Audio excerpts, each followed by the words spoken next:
In this video, I will show you how to download and install NoxPlayer. This video is part of the FreeAltSoft article, How to Run Android on Your PC with Emulators. A link to the article can be found in the description section of this video.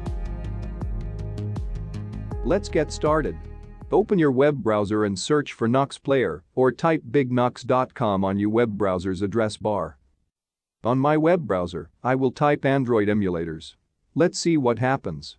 In the top section of the search results, NoxPlayer is first on the list. This is a good indication that this probably is a good popular Android emulator. Let's click the link, download and install Nox and see what it has to offer.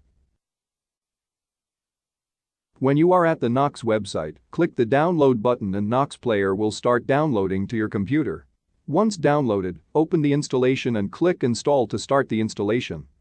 While we are waiting on the installation, I recommend that you sign up for a Google account if you don't have one.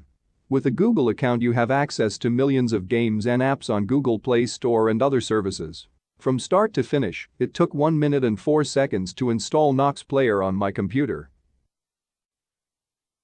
Clicking on the NoxPlayer search bar will open the Play Store login form. Click Login and enter your Gmail and password.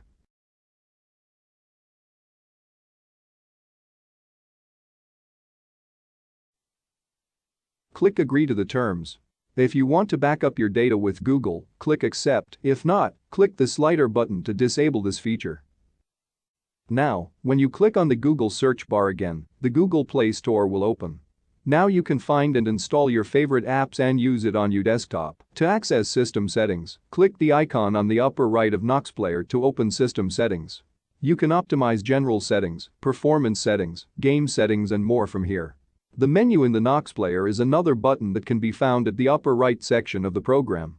From this menu, the user is able to pin NoxPlayer to the top or make it so that the NoxPlayer stays above all windows on your PC. System information, frames per minute, and answers to frequently asked questions can be found on this menu. The toolbar can be found on the right side of the NoxPlayer. The toolbar provide options to toggle the emulator to full screen mode. Key mapping, volume settings, file transfer between the NoxPlayer and your computer, screen capture, reset the Android system, build macros, and more are available from this toolbar. The NoxPlayer can be customized by switching to another preset theme or adding your own wallpaper. To customize the look and feel of the player, click the theme button at the top right section of the player. Be sure to check back at FreeAltSoft.com for more free Android applications and utilities that can help with all your needs.